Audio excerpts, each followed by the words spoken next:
Hello everyone and welcome to Light Channel Denmark. Today we are again blessed having Jonathan Gray with us from New Zealand.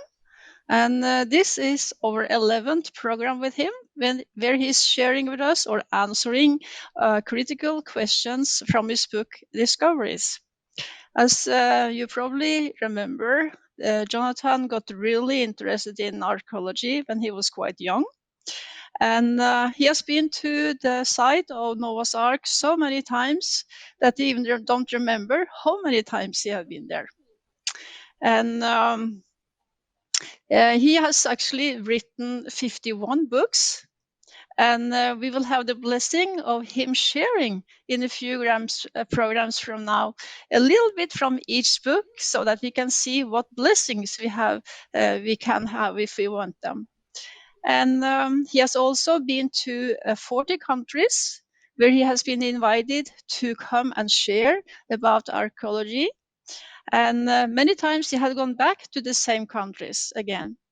When Jesus was here on earth, he was preaching truth. And because of that, he got so much accusements. But did he try to protect himself?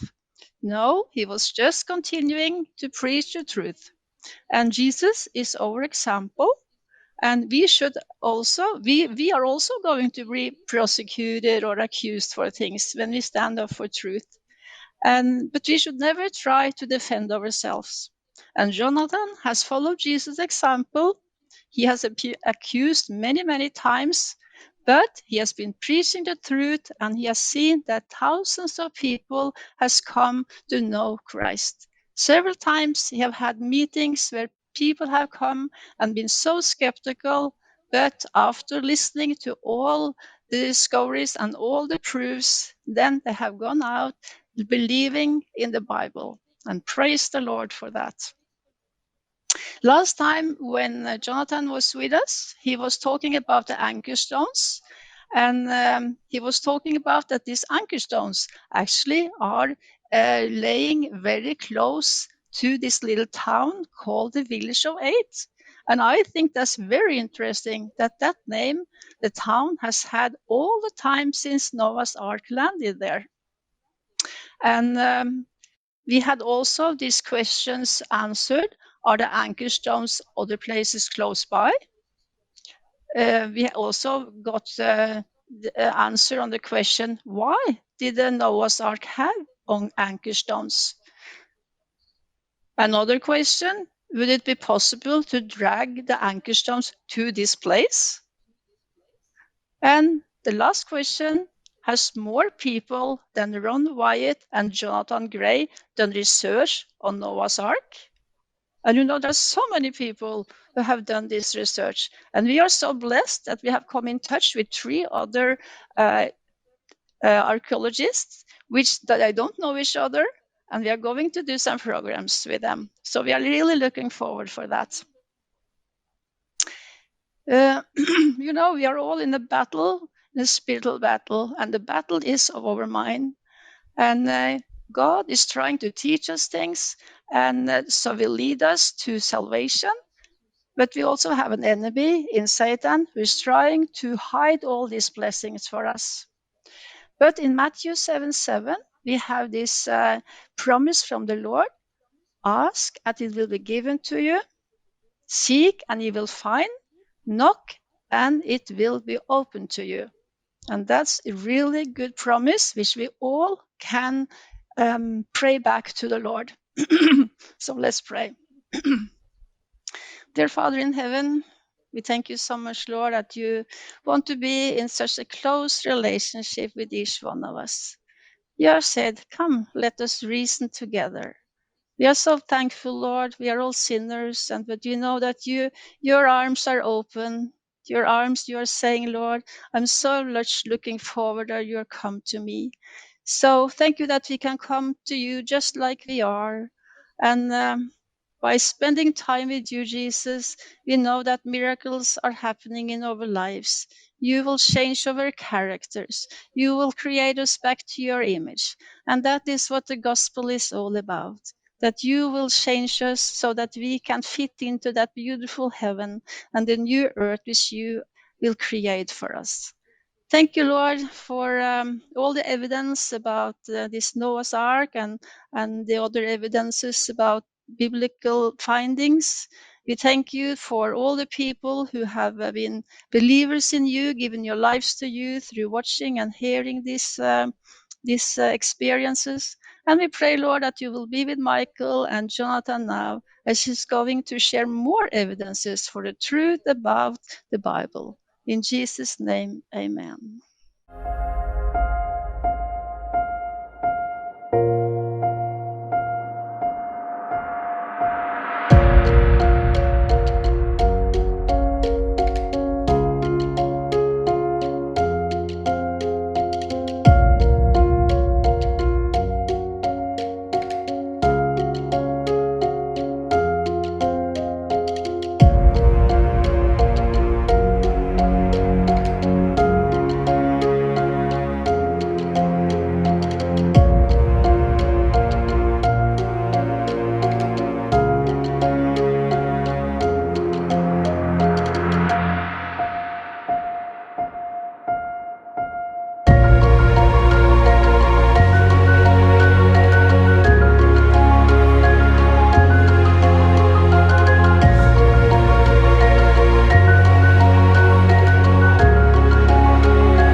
Thank you, Eva, for the introduction, and welcome again, Jonathan, to another Q&A, another webcast with you, live from New Zealand.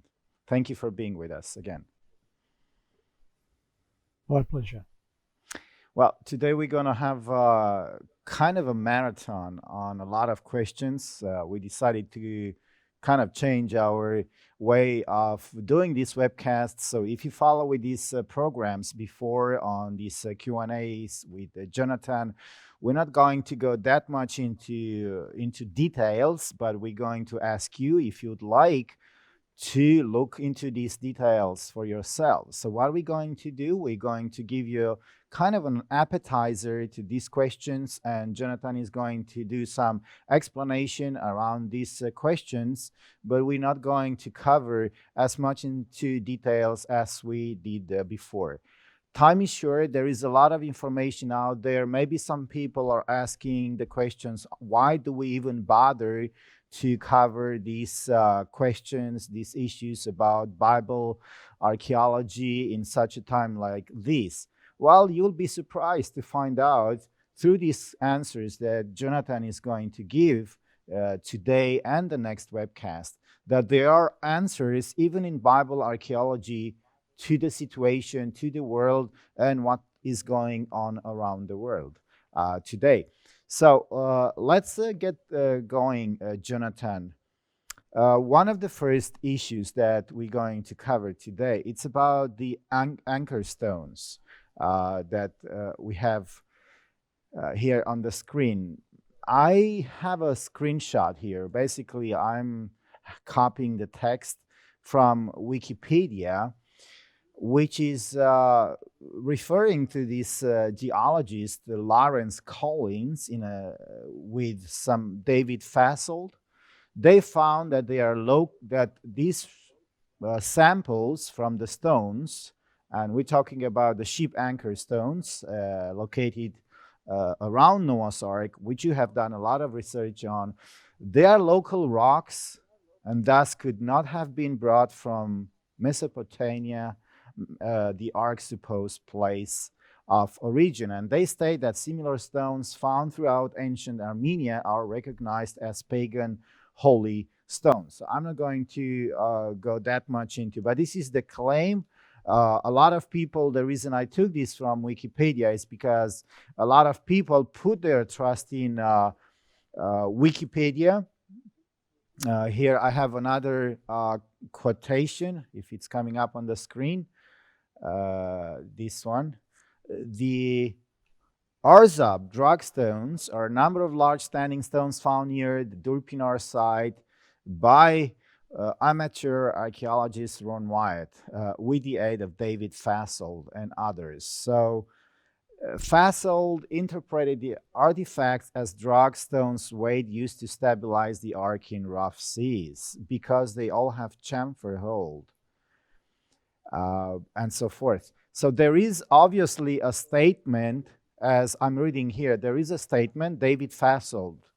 He's been doing some research. Could you tell us, our viewers, about this research that David Fasold did with Ron Wyatt, which obviously he turned on at a later point?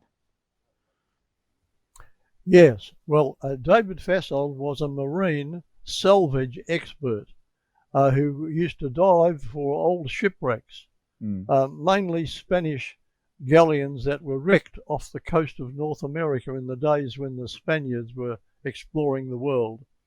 And he has a lot of experience in identifying wreckage and knowing whether this is a sea-going ship or something else.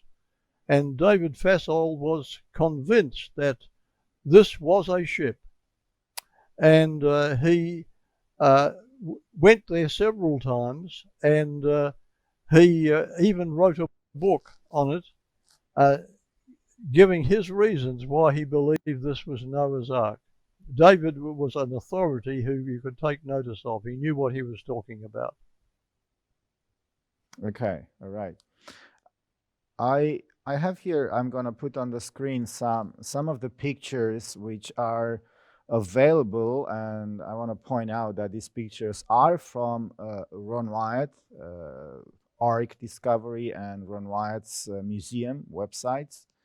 And one of the questions which comes up here is this question, and would like you to explain. The crosses on the so-called anchor stones are not of Christian nature, but satanic, and Noah would not have used a symbol of satanic deity. This is a question which I'm sure you've heard before. People are asking these questions. How come, if this is the anchor stone, which is supposed to be from Noah's Ark, why do we find all these crosses on the stones where some of them are not of Christian origin? Well, I'll say at the beginning that Noah did not put the crosses on the anchor stones. These have been put on later by many Christians who recognized that these were stones from the ark, and they put the crosses on to indicate that this was a Bible discovery. That was done during the Middle Ages. Noah put no crosses on the anchor stones. All right. And what you just said here, it's basically something that can be researched in other places. This is not just your statement alone. Oh, no, not alone at all. Now, the interesting thing about this is that these anchor stones are in a straight line almost with the ark. And they are mostly on the tops of hills, so that as the ark was coming into shallow water to land, they cut the ropes that held the anchor stones, and the anchor stones were there to keep the boat stable in rough sea. They cut these stones off as the ship progressed closer to land, and they remain on these same locations, hilltops, today. But they're very, very heavy, and to try to transport them on land without water would be very, very difficult. The water buoyed them up, and they just dropped when they were no longer needed. So that excludes the possibility what you're trying to say. It's sounds logical that these stones are spread on the area, so they're not located just around the boat shape at the Turkish site, at the Dirupinara site. That's right. They are progressively dropped in a curving line, almost a straight line, for several kilometres, and the last one was dropped quite very close to where the ark is on that mountain today. This is very interesting because the skeptic is trying to disprove, of course, that this is the real anchor stones. And as I've started to mention from Wikipedia, they mentioned that this is no way nothing to do with the mythical. They like to use this word. You put a stamp mythical, Bible story, that this should be Noah's Ark. So, and that's natural. So you just mentioned that these stones weighed like, it's an estimate, right? 8 to 10 tons or something like that? Or yes. And to try to drag those overland, where they all have a hole in, and the hole was for inserting a cable or a rope attached to the ark. And to try to drag those overland and up to the tops of hills would be virtually impossible because of their weight. Only with water being buoyant would it be easy to have them moved. But very important to remember is this, that those holes, in every one of them, they all have a hole for the cable and the rope. If you tried to pull those up today, the holes are so close to the top of the stone that they would have broken before you could get them up there. Right. But these are anchor stones, and divers around the coasts of the world have found on ancient shipwrecks anchor stones very close to them and leading up to them. So these were the same as all ancient ships in the past used anchor stones. That was their method of keeping the ship stable. Well, let me just play the skeptic just for a few seconds, Jonathan. Let's say these are not anchor stones and they're just natural stones. Do we find other similar stones in the area? Did you find them, or do you know anybody else that did find similar anchors or stones in the area? About 13 anchor stones have been found, all about the same size and all in a line. So elsewhere in the mountains, there's nothing like around the seabed and the coast of the anchor stones. They're smaller because they're smaller, but Noah's Ark was a big ship. Right. Why would people, let's say that ancient people, this was the ancient kingdom of, was it Urat or something like this? I think Urartu. Urartu, yes. And why, is there an explanation, let's say, because that's one of the statements some people are doing, that these are some of the ancient stones. Why would they drag these stones there and align them? Is there any explanation from the other side? If that's not Noah's Ark? Good question. The skeptic has never answered a question like that. Right. So we need to just be logical here, because basically, yes, we are Christians, but the Bible is logical. So if we do find any contradiction, there should be an explanation. But just let's go on with the next question. The next question is here. You claim that there are 8 crosses on the stones representing the 8 people aboard the ark, but doesn't the number of crosses on the stones vary? How then can the crosses on these stones be associated in any way with the ark? Well, the crosses that are carved on the anchor stones are of 2 different styles. Byzantine style of cross and the Crusader style of the cross. So it shows that these people, the Byzantines and the Crusaders, identified these stones with the holes in them with 8 people. And so they added 8 crosses to each stone. But then later, people came along and added, some people sometimes, not always, but sometimes added extra crosses, but they're not the same people, because the crosses actually, some of them have a patina, or which is a growth, like a moss growth that has grown over the older stones, the older crosses, and then newer crosses have been put on at a later time. Right. Okay. Thank you for that, Jonathan. And I have a picture with me on what you just mentioned before. This is a computerized image of how would this would have looked like. Is that correct understood, Jonathan?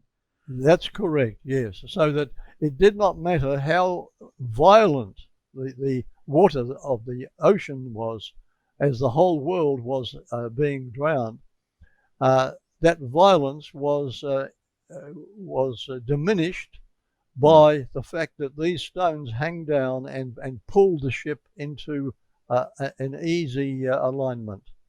Yeah. So it would not tip over. So since you mentioned 13 stones, right? That's what you said. There has been found 13 of these anchor stones surrounding the area. Yes. Okay. We found 13 of them so far. There may be one or two more, but 13 have been found. So we assume, let's say, that there is an average weight on each and single one of these anchor stones of 10 tons. So we're talking about over 100 tons of weight pulling down or keeping down the ship into a more or less stable position. That is right. Right. So that the ship was not shaking and twisting all the time. It was pretty stable. And maybe we should make clear to our viewers that the Ark of Noah, Noah's Ark, was not engined in any way. Okay, the main purpose was to be an escape, right, and to just float around on the water. So it was not supposed, because there was nothing to move it around or to sail it around. There was no sail, no engine, no whatsoever. No, all he had to do was survive from the old world to the new world. Right. He did not have to travel long distance anywhere. Dr. Robert Michelson, which is a research scientist, he states, and this is a quotation which can also be found on arkdiscovery.com, that the Epic of Gilgamesh, that makes reference to you can't cross the waters without the stone thing. What are they talking about? They're talking about the sea anchor. And this is a statement he obviously made on also on History Channel, where he gave a 3-hour presentation. So that's Dr. Robert Michelson. Do you happen to know and to more about Dr. Robert Michelson and his research around Noah's Ark, not just the Gilgamesh stone? No, I do not know this gentleman, but what he says is absolutely true. And what he says is also backed up in the Muslim book, the Quran, which talks about the stones that hung down from the ark.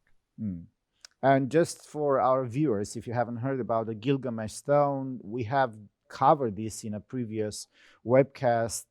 If not, anyway, there is enough information, valid scientific information about the Gilgamesh stone, which, as I remember, please correct me if I'm wrong, Jonathan, you are the expert, the known, let's say, agreed of the age or the dating of the Gilgamesh stone, it's about 3,000 years or about 2000 BC.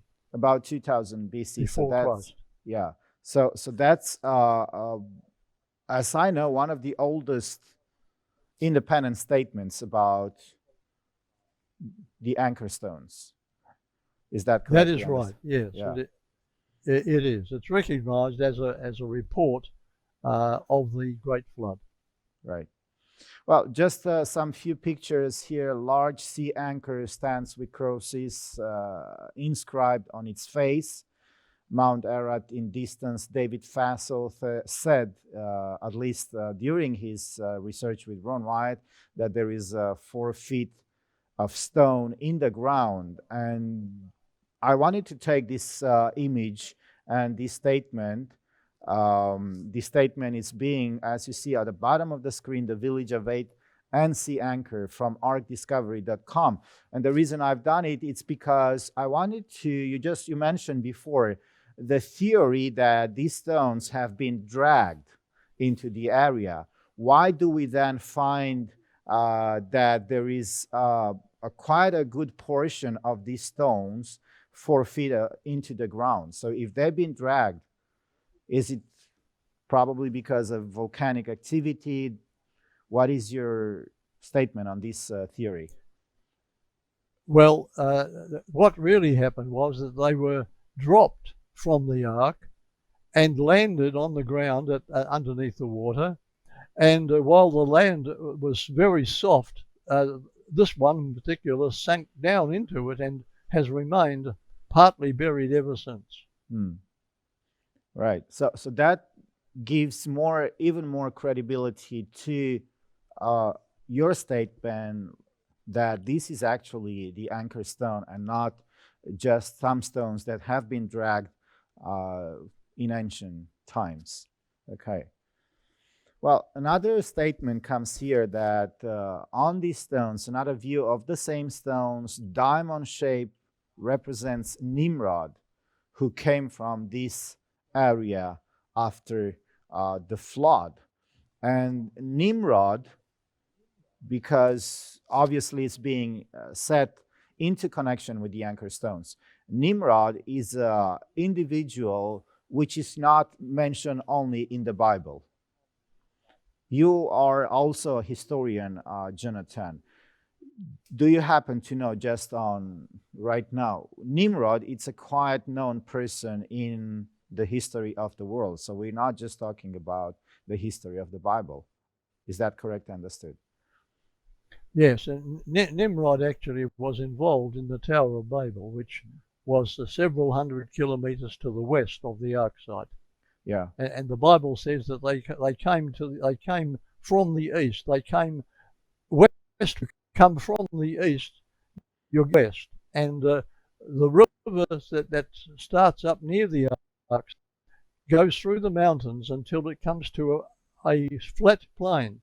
And this is where the people who did not want to be in anymore, because he kept reminding them of God, and they didn't want that. They were the new rebels.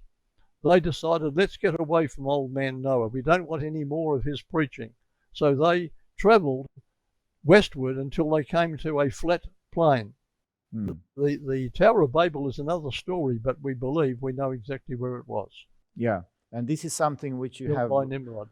Written in one of your books, which are available online, will be available online, also at lightchannel.dk, but also beforeus.com.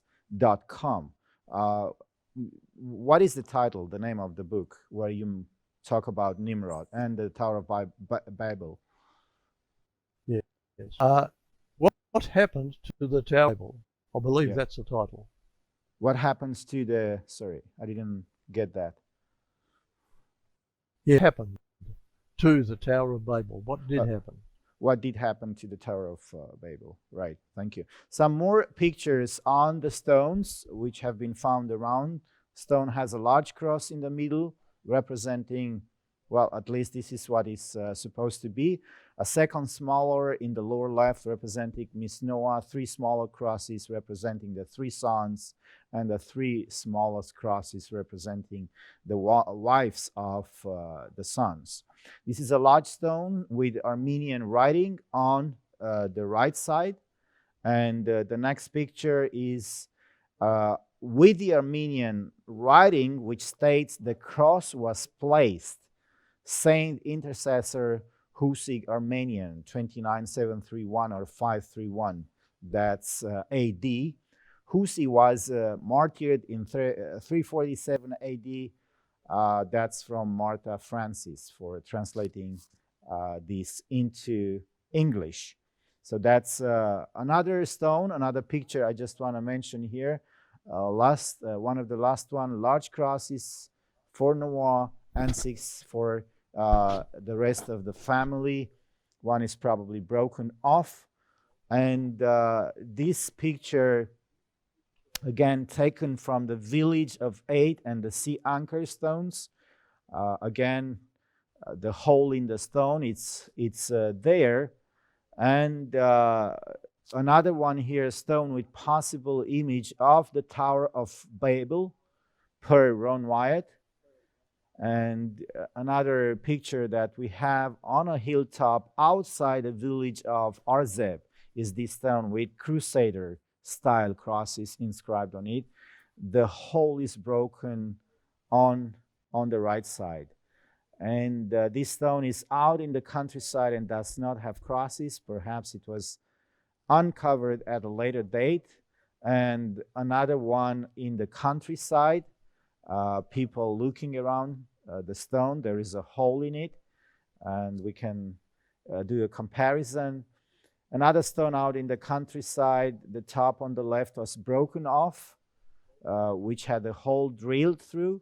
This stone is one of the most ornate in the Byzantine style. And last one we find here, hole is broken off on the top right. So most of the stones, basically, I've been covering here, I've been showing the full package, all the stones which have been pictured from also Ron Wyatt, arcdiscovery.com, and other people, where we can actually see the difference in between the size of, let's say, normal person, normal individual, and the anchor stones, and they are pretty big. And if one looks around the area, there is no other similar stone. And we'll also have some other, as Eva mentioned in the beginning, some other independent research here on Light Channel TV, some other experts, some other people, which they have done their own independent research at the site and have come to similar conclusions. So that's also quite interesting. Now, just to finish off with this anchor stone conversation we have had, Jonathan, there is this claim which we find on this website, talkorigins.org. Giant anchor stones found in the Durupinar area of the Middle East are too large and too far from water to have been transported by normal means. They are evidence for Noah's Ark. That's the claim coming from Ron Wyatt. Now, the response is that the anchor likely had nothing to do with Christianity on the Ark. Such stones were known to have been crafted by pagans for their worship before Christian came to Armenia. The rope holes were niches for lamps. When Christianity came to the region, the stones were Christianized by inscribing Christian symbols on them. So number 2 response is the rock from which the anchor stones are made is volcanic rock found around Mount Ararat, where the anchor stones were found, but not found in Mesopotamia, Iraq, from which Noah is alleged to have departed.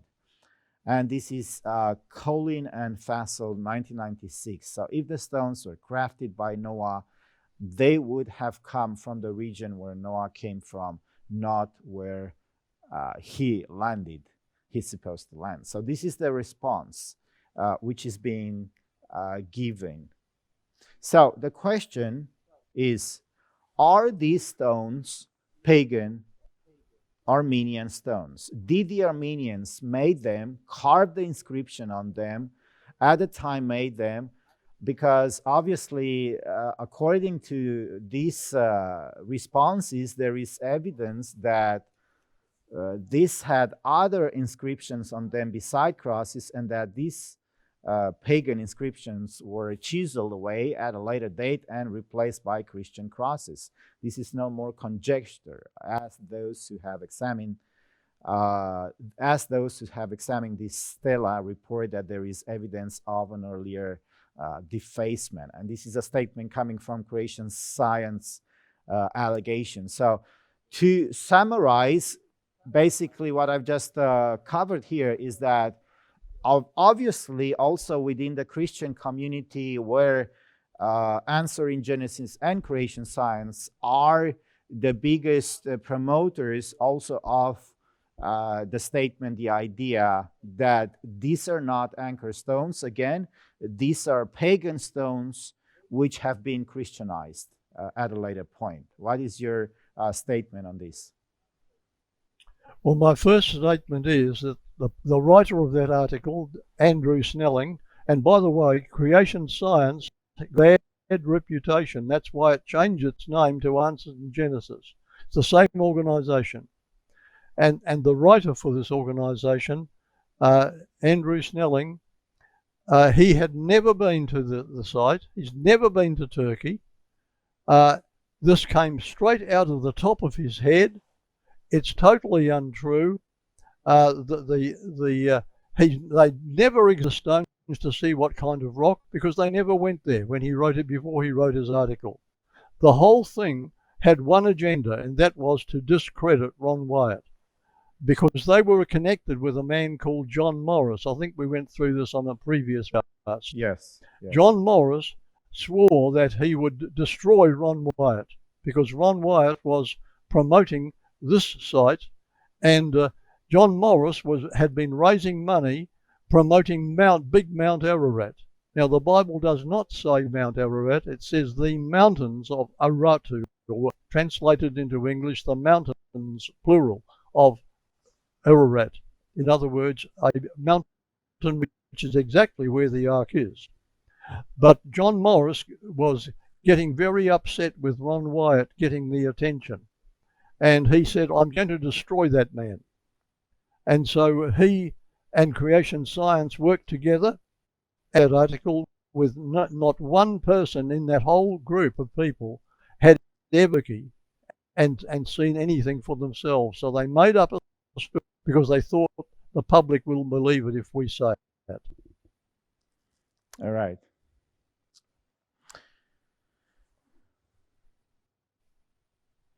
Okay, thank you for answering these questions. Now, there are a lot of other statements in regards to the anchor stones, many other questions, which we're not going to cover today. There are different aspects. We believe, and I believe, by reading your books, Jonathan, and by reading other statements, that there is enough information out there for you, for the skeptic, if you are willing to look at it from a scientific perspective, and find the information and decide for yourself. So we're not going to cover that much of regards to the anchor stones, but we're going to move on because there are other questions which are as important, and we're going to use the answer to these questions as valid evidence for anyone which is willing to listen, to investigate these answers. So the next question, Jonathan, is the metallic remains. The metallic readings at the site was random, not regular. This is the claim, this is the statement which has been done today against these readings, against this research. Did you ever have anything to do with these metal readings? Jonathan, were you part of the research team, or did you do your own research, independent of Ron Wyatt? I did my own. Yes, myself and my teams did our own research. We were not involved in that particular measuring, but we have this on good authority that Ron Wyatt was telling the truth. Dave Fassold agreed. Also, Dr. Salih Baruchatan. Now, he's a Muslim man who became a good friend of ours and still is a good friend. And he said, I myself and my people have gone out there and made the measurements, and they agree with the claims of Ron Wyatt. There are regular intervals, at a regular interval of so many and so many meters, crisscrossed with metal lines going at right angles to them. And this is found not outside the boat shape. The outside, it's just ordinary ground, and metal detectors find nothing. But inside the boat shape, there is a definite regular pattern, like a lattice work. Lines going north to south and lines going east to west crossing them. Right. Same regular intervals. And that's a man who is a professor, or was a professor at Erzurum University in Turkey, and has now been made a member of the Turkish government Noah's Ark Commission. Right. And that's the statement of that man. Okay, so that was another third independent study. So Ron Wyatt was one, then the second one was yours, and then you just mentioned the Turkish professor here and now, right? Yes. Okay, so let's say that somebody would make the claim that you and Ron Wyatt were in this together. You were trying to cover up because you were really anxious as a Christian to prove that this is Noah's Ark, so anything goes.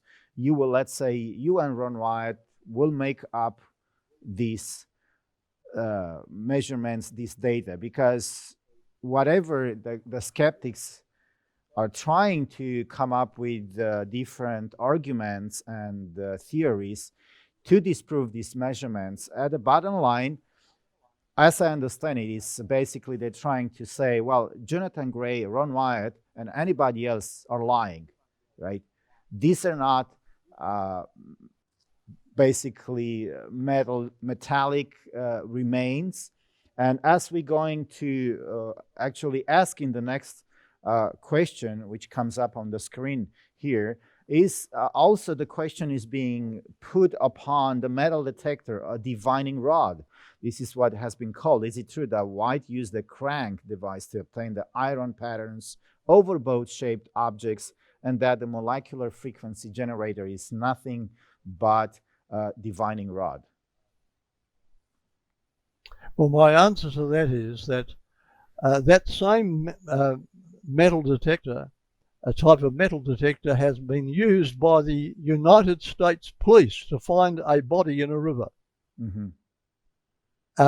If it's a divining rod, it's being used scientifically. It's a scientific instrument, and not only that, but other different types of metal detector have been used, not just that one, but at least 4 or 5 different types that I know of have been taken to the Ark site, and they all show the same result.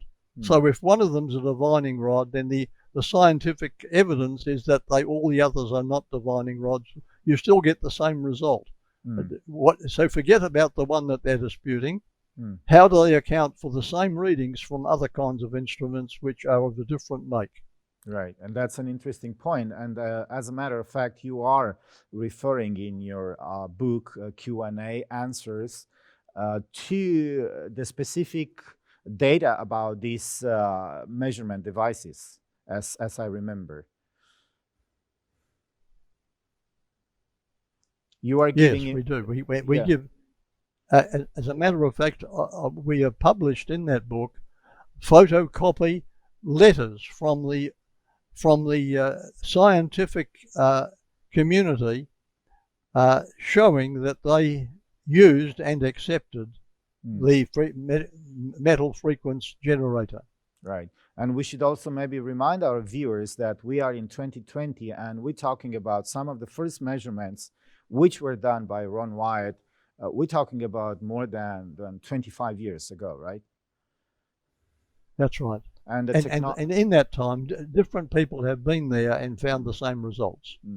And we're talking about within the 25 years frame, there has been discovered better and better technologies, of course, compared to the one that Ron Wyatt used at that time in the beginning.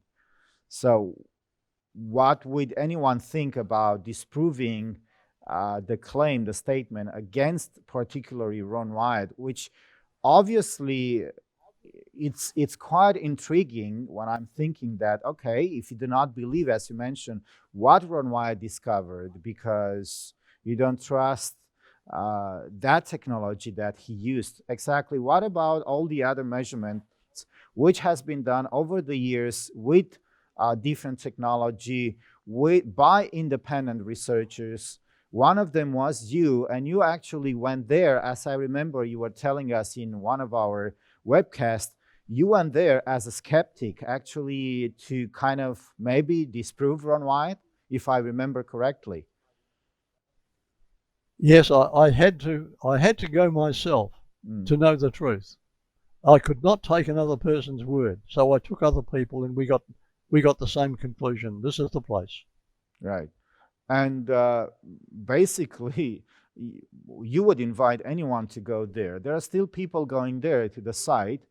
And I happen to know at least 2 teams right now which are waiting for permission to go there. And I'm sure one of us could join these teams. And I know that they're going to do also measurements again, especially on this particular thing. So metal before Iron Age, Jonathan, how could the Ark contain iron studs before the Iron Age? Because this is the,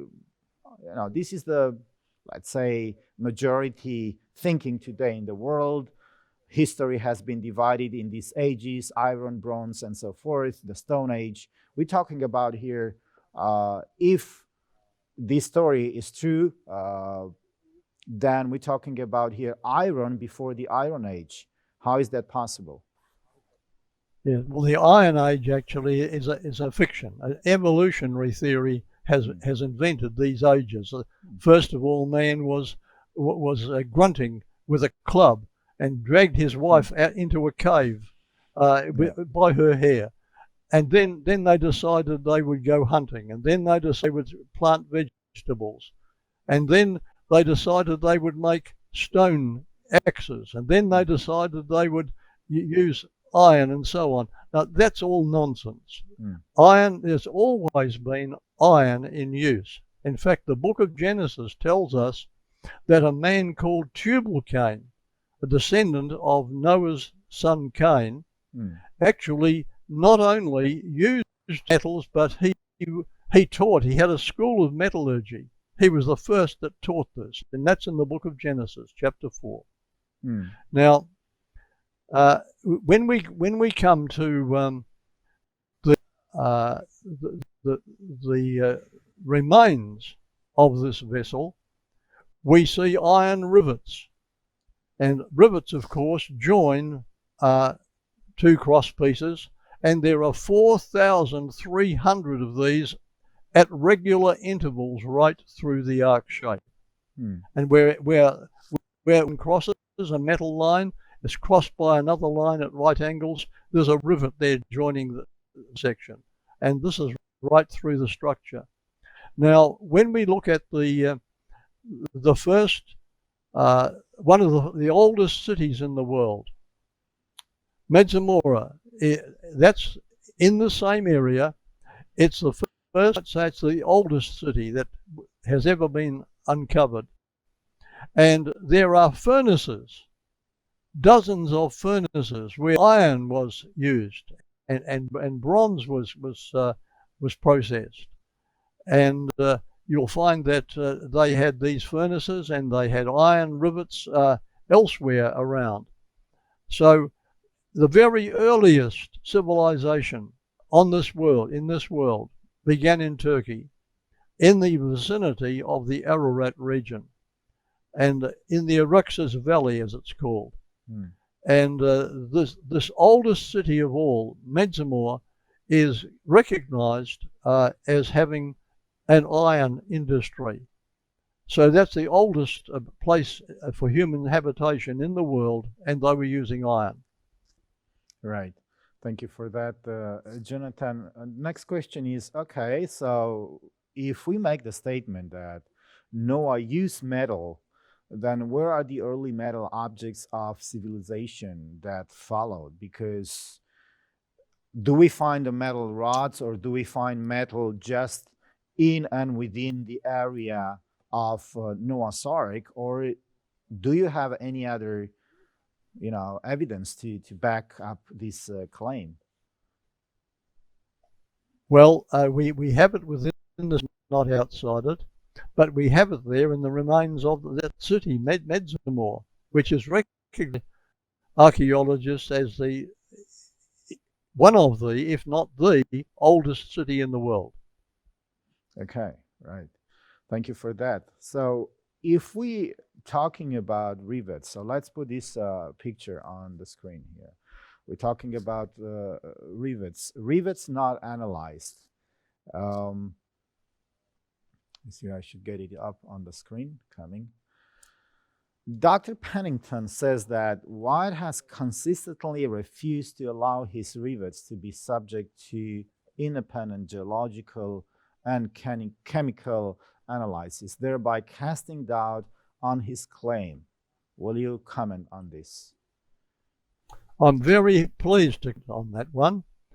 The fact is, in my book, Questions Answered, you will see a picture of a letter, and the letterhead comes from a laboratory in the United States of America which did the analysis, saying that they recognize that this is what one Wyatt was claimed. And that comes from an independent laboratory which specializes in various metals. Okay. It's in the book. He's showing that Dr. Pennington either lied because he wanted to destroy Ron's reputation, or he was ignorant and made a mistake, but he still has never been there. He never spoke to Ron. He never spoke to me. He put out his lies because he got it from creation science, and he just repeated it. Well, Jonathan, I know we have been covering this and regards to Ron Wyatt in some other webcasts. We also have some other webcasts with other people from Scandinavia which have been working with Ron Wyatt. So again, this is not about Ron Wyatt personality, or we're not here just because we want to make sure that everything Ron Wyatt said was true. But let me ask you this question, because I think we should ask this question. How smart would be of Ron Wyatt spending hundreds of thousands of dollars, selling, as I remember, selling his own farm and not giving access to this report, and which basically would incriminate him and would bring a lot of questions and mistrust upon him. Why would he do that? I mean, isn't that quite obvious? That would have been, what word would you use, Jonathan? Tell me. Yeah.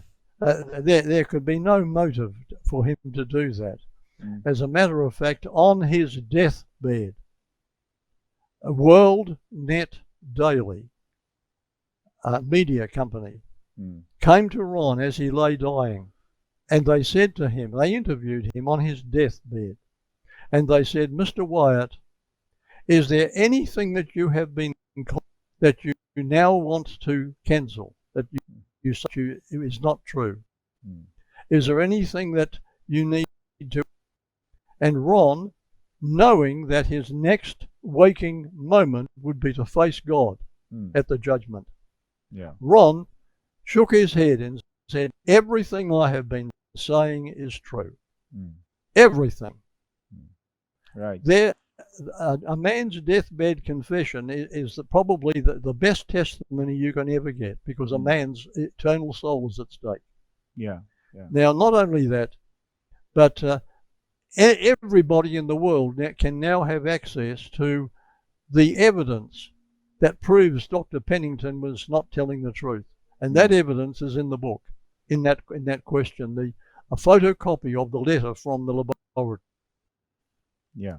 Okay. Thank you for showing that they had tested it. Yeah, and here we do have some pictures here, some pictures from the rivets which have been found. And actually, these are pictures taken by you. This is from your book, Question and Answers. The claim is that the rivet found by Ron Wyatt and these rivets were just basalt. That's a claim coming again from creation science and some other individuals. Can you comment on this? Yes, I'm pleased to. Now, you just go to creation science and say who went. Which one of you went there and found out that these are just basalt? Right. Okay. Now, the claim actually was that these have been tested, making a claim. I give evidence been tested in my book. And they have been to laboratories and found to contain a sophisticated alloy of various minerals, including titanium and aluminium.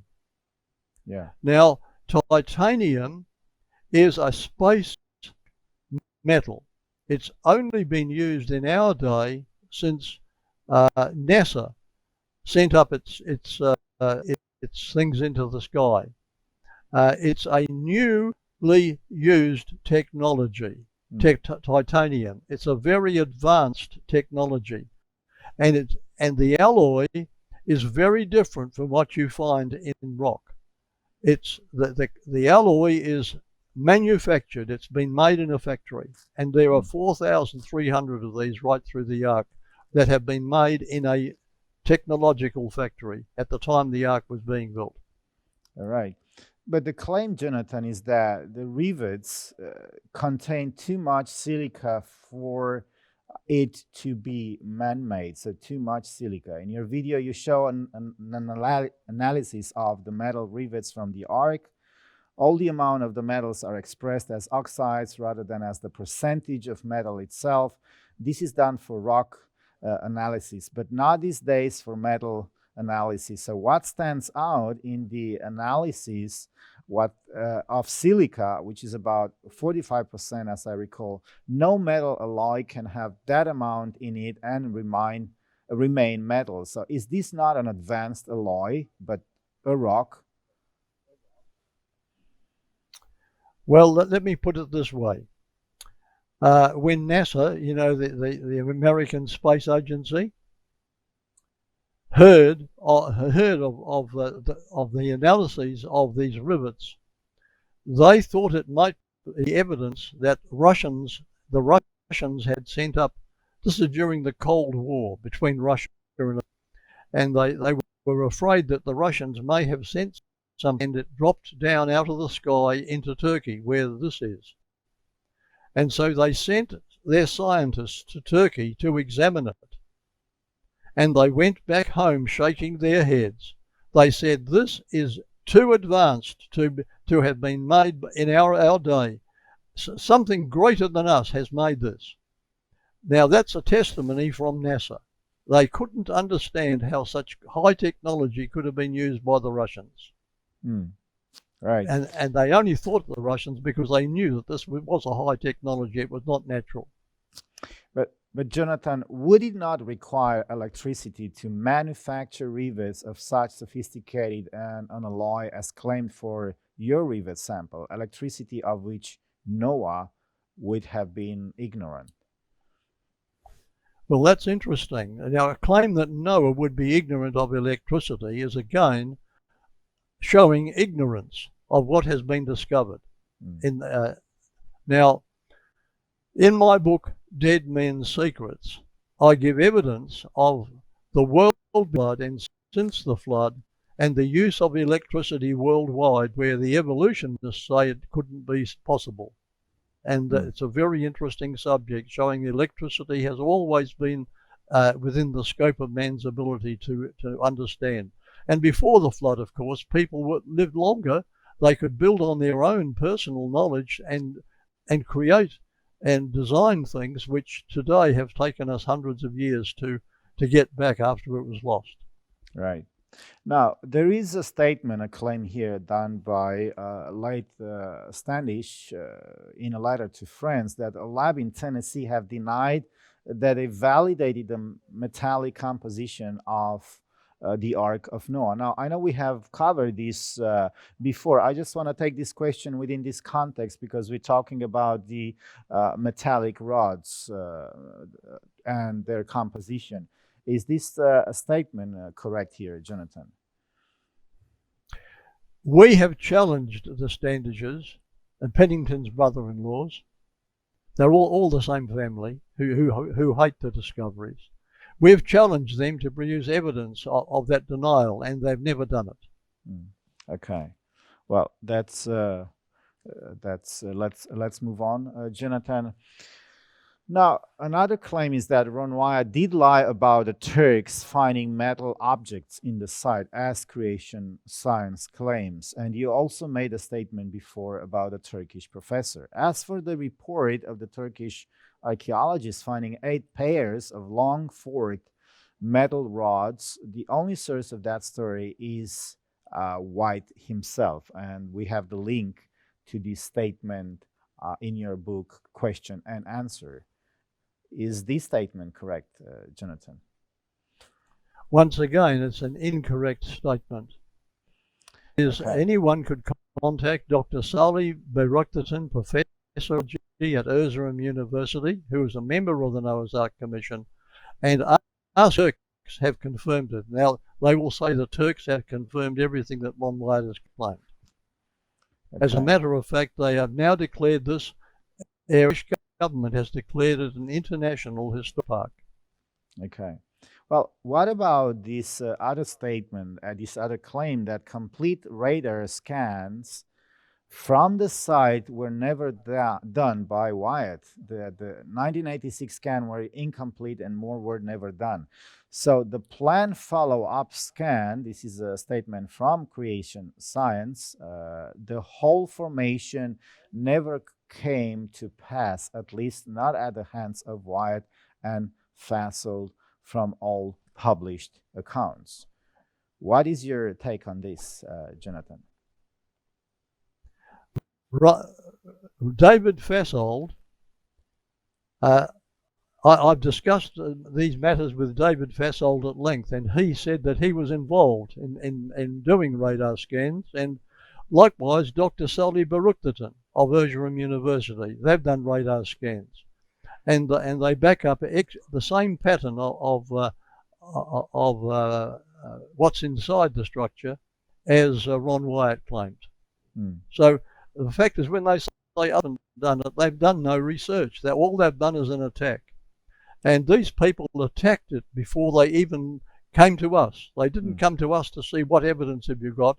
They attacked it, and suddenly we found ourselves being the subject of an attack from people who had never approached us. Right. And every member of the team has had the same experience. So is this a scientific approach, Jonathan, to attack a theory from the very beginning without even doing your own research? Is that how you approach every scientific theory within your lifetime? Of course you can't, no. But the claim was made by one of the attackers. He said, if this was true, I would be the first to tell the world. Right. Well, I think we should be open-minded, and as a scientific community, which is open-minded should give credit to anyone, and you don't have to have all the credential which some people would require to have before they would even listen to you, because this is, as we know, one of the major attacks against Ron Wyatt and even against you. But anyway, to sum up this conversation about the metal, there is a lot of other information there. We're going to have some other independent studies coming into through Light Channel with other people, other researchers, which has done research. But as a conclusion on the metal conversation, Jonathan, do you believe, as per today, not just according to your own research, that the world has enough evidence on this particular issue about the metal rods and metal detectors surrounding Noah's Ark? Absolutely yes.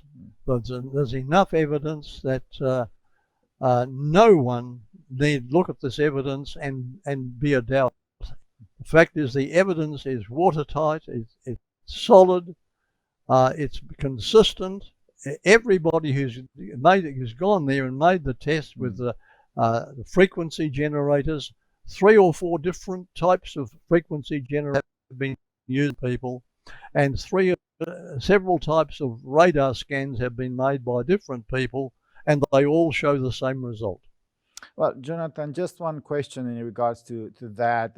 It's more kind of a personal question to you. As a scientist, you've done your own research over the many years. How many of these independent, in your personal view, how many of this research, how many of these independent studies would you need as a person to make up your mind? Is 2 enough? Would 3 be enough? 5? How many of these studies? You've done it yourself. You've seen other studies. How many of them do you still need, to make up your mind? Or let me put it the other way, is that have you ever been a biased person, on certain issues? Well, I have been influenced to be a skeptic before I started out on this, and I was influenced by the creation science people's attack. So I went out with a briefcase full of objections to meet Ron Wyatt, and I drew my money out of my bank account and travelled halfway around the world to visit him. I spent 1 week in his house, and I actually had prayed before I left, Lord, I'm willing to be wrong. All I want to know is the truth. But I still went with my objections, and I went across there. And when I arrived at Nashville, Tennessee, the person who met me at the airport was Ron's wife, Mary Nell Wyatt. And her first words were to me, welcome, Jonathan. We've got some wonderful things to show you. That was her first words. Wow. Now, I almost said, Mary Nell, you look like a nice person, but you could be mistaken, and I'm going to show it to you. However, when she drove me to a house where there was a whole house full of Jewish people, and Ron was showing some video footage of some of the things he had found, and I had prayed to the Lord, Lord, if I'm mistaken, please show me, but I want the truth. Within 10 minutes, it's like a warm rush came over me as I was watching the video in that house, and like a word being spoken, saying, Jonathan, this is all true. From that moment onward, I knew the Lord had spoken, and I knew that even though I had not seen all the other evidence he was claiming, that my objections would be only a formality, because I knew that the Lord would reveal the rest of it to me that week, and he did. And at the end of the week, Ron Wyatt said, Jonathan, I want you to come to Turkey with me on Monday. I'm going to Turkey this next Monday. Well, I had booked my aircraft, my plane flight back to Australia where I lived.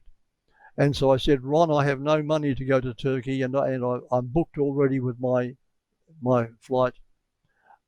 But what I'd like to do is go independently of you and check it out myself. I can see that it's the truth now. God has impressed me.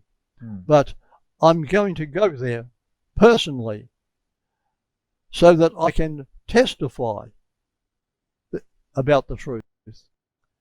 And so I did. And in the mouths of 2 or 3 witnesses, a thing shall be established, says the scripture. Right. And in the mouths of 2 separate people who've been to know, it's established, because the truth is very clear. Okay. Thank you, Jonathan, for this statement. I hope it will be a witness to anyone which is interested to find the truth and be as seeking as you are, Jonathan. So let's move on to some of the last questions we're going to take in this webcast, and let's talk about the wood. What is the biblical, let's cover this in the first question. What is the biblical gopher wood used in the ark's construction? And before you answer that, could you just give an overview maybe to some of our viewers which are not familiar with the ark construction, just a short overview, because we're talking about the whole construction of the ark here. Yes, certainly. Well, the Bible says that the ark was 300 cubits, and the cubit that Moses, who wrote the book of Genesis in the recording under inspiration of God, talks about the cubit, and Moses was brought up in Egypt, and his first audience were the people who came out of Egypt when he wrote the book. And that cubit was the Royal Egyptian cubit, which was 20.6 inches, which make 550 feet, or about 148 meters long.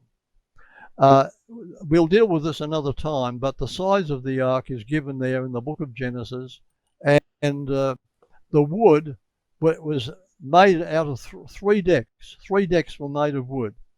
Now, gopher wood actually means plywood, and you got one layer of wood, and that stuck to another layer of wood, and that stuck to another layer of wood. So that each wooden deck was made of 3 layers of wood, and gopher wood actually doesn't tell us what type of tree. What it's telling us is that it's wood that was laminated, layers of wood put together. Make it of layers of wood. In other words, make it, because 3 layers is stronger than 1 layer for each deck. Now, the kind of wood, though, is a type of cypress wood, as we've found. And cypress wood lasts a long, long time without decaying. And this kind of wood is what Noah evidently did use. But the word gopher means layers, a strata. But nevertheless, the type of wood that he used to make that strata was a cypress. Right. Okay. Well, what do you say to the claim that no petrified wood has been found within the boat-shaped object? The tests have been made on some of the deck structure wood. And this wood has the of carbon in it, which is found in a proportion that it had to be living matter at one time. So it's not rock. It's been petrified, and wood can be petrified in less than 100 years. I've got evidence of that from Australia. A man who dug up his grandfather's fence post and found that the wood in the ground had turned to stone in less than 100 years. Okay. So the petrified wood has turned to stone. The molecules of wood were replaced by molecules of mineral, but there is evidence that this deck timber was made of wood, not made of stone, because the carbon from living matter is present right through it all. Okay. Well, what do you say to the allegation that the deck timber Ron Wyatt, has not been tested and verified? It has been tested and verified, and I think I mentioned the laboratories that did it in the book. Okay. All right. Well, what would you comment then? It's coming in here. There is a comment here from Dr. Pennington. Would you comment on that? Dr. Pennington asserts that Galbraith laboratory test was absolutely incapable of discriminating between organic carbon and inorganic, which is rock source carbon. For Wyatt to claim that the carbon was organic is a falsehood. We've put on video, actually, a person in Galbraith laboratory saying that this was living matter. Okay, That's good. Okay, Dr. Pennington as well. He's doing a statements that coming up here on the screen. The only way to unequivocally identify petrified wood is to submit the sample to a thin section microscopic analysis where the original cellular structure of the wood can be identified. Wyatt has been challenged more than once to do this, and he always refuses. Why? Because he knows it is not petrified wood. Can you comment on this allegation as well? Ron has been able to give us the laboratory, the thin sectioning details, and so Pennington's story once again is another untruth. Okay. Well, so you already have the. And once again, I'll say Dr. Pennington has never approached me. He's never approached Ron. He's never been to the site, and he's never approached the laboratories. Okay. Well, that's a quite interesting approach, I would say, to such a big discovery, and to make such bold statements about other people doing these discoveries and other people doing these statements without doing your own research. From your own perspective, Jonathan, have you ever considered to be in that position to, sit in your home, in your office, to do statements against other scientists coming up with claims, but because you disbelieve them, you don't have to go there and do your own study? Is that a scientific approach? No, it's not a scientific approach. And the biblical the biblical way, the way God looks at this, I believe, is this: you repeat somebody else's lie, that lie becomes your own. And to bear false witness without approaching the person concerned is totally unchristian. And these are so-called Christians who've been doing it.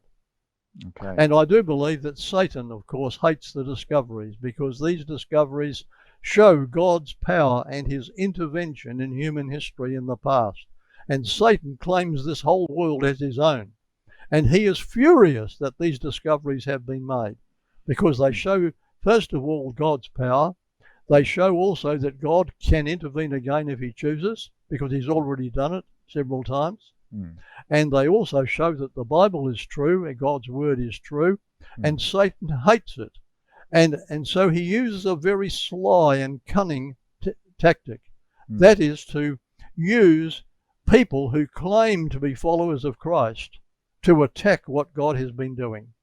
And Satan hates the discoveries, and the hatred against these discoveries by these groups of people has been almost supernatural, because it's not an ordinary type of hatred. It's a hatred, bigger than anything that they can imagine. Satan hates it so much, and so he uses people who are Christians to attack it.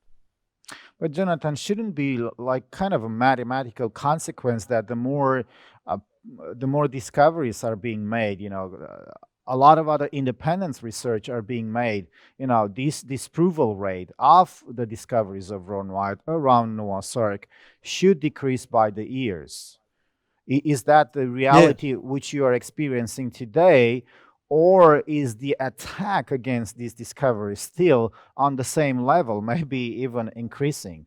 And I'm talking about even from within the Christian community, where we're actually supposed to see if these claims which are done by the Bible are true. Because let's face it, by disproving Noah's Ark, it's not about Noah's Ark, it's about the whole Bible.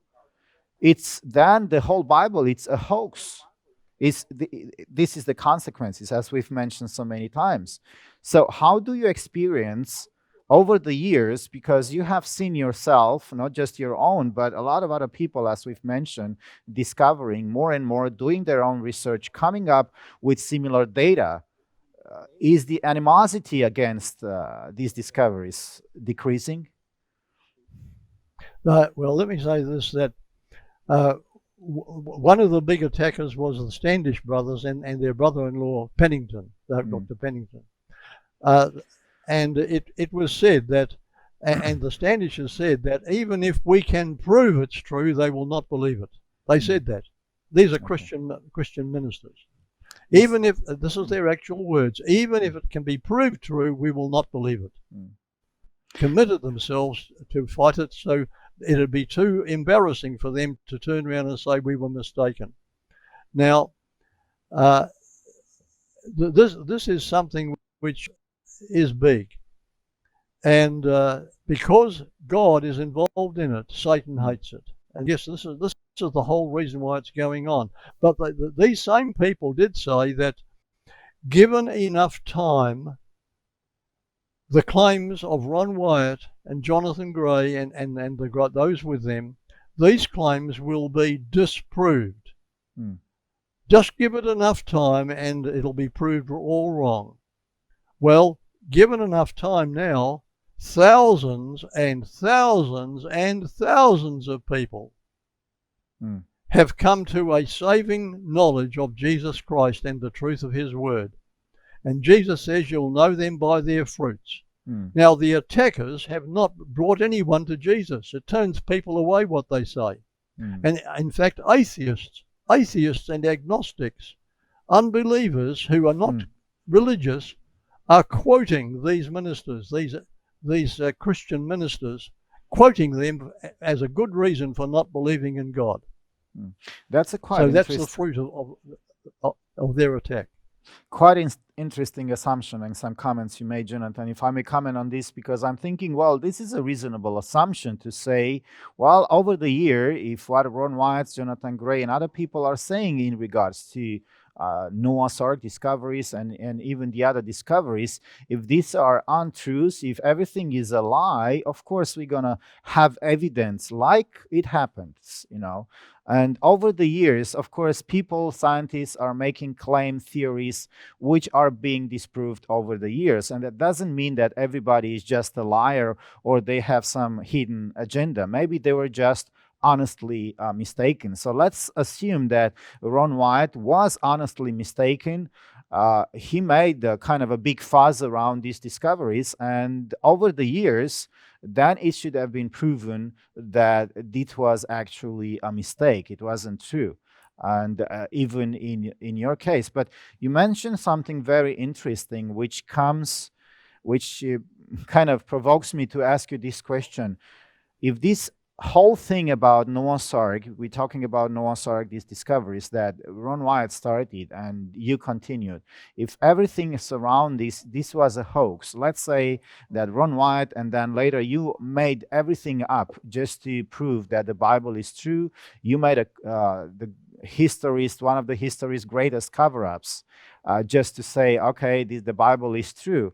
But you mentioned something very important, that thousands of people have come even from not just among skeptics, but from the atheist camp, came and became believers in God, believers in Jesus Christ. They started to believe in the Bible. How come? What happened to these people? Have they been duped? You know, mesmerized by whom? By Ron Wyatt? By you? Is it some kind of cosmic force mesmerizing these people to start believing in the Bible and Jesus Christ just because of these lies, if everything was a lie?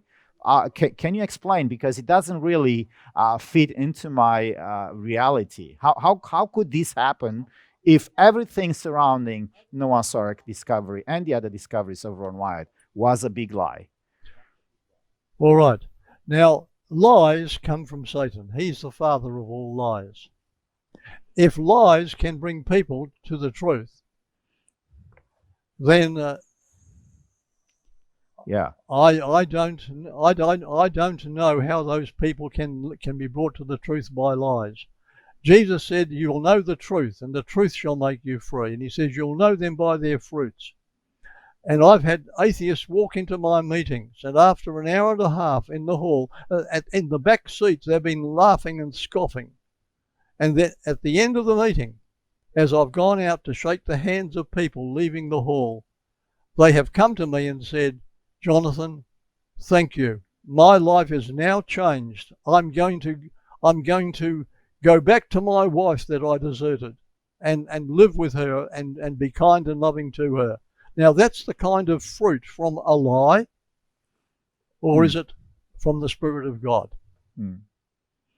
And I like that you point this out, because either you believe in God or not, either you believe that this is actually Noah's Ark, there is something unexplainable here. There is a force which obviously have convinced these people around the world, which you mentioned thousands of people, you happen to know many of them, which have been converted to Christianity, believers in Jesus Christ and the Bible because of these discoveries.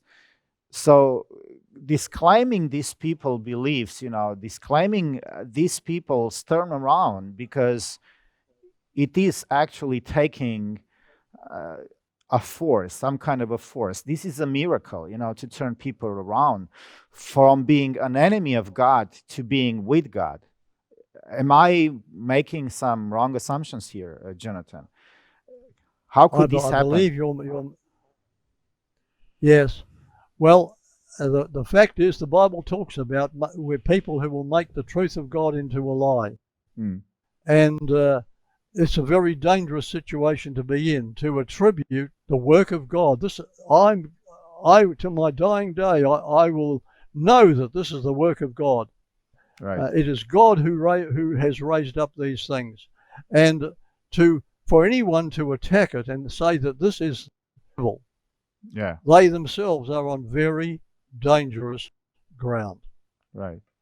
Well, let's move on to some of the last questions in regards to the wood, the claims. I've been told that the Dr. Sharkey clandestinely tested a chip of the petrified wood exhibit, and Wyatt shows at his speaking engagement at that lab test results indicated that this is a sedimentary rock that has undergone metamorphism. It consisted of 3 distinct layers. What do you say about this? I would say that this has not happened at all. Once again, it's a twisting of people's statements.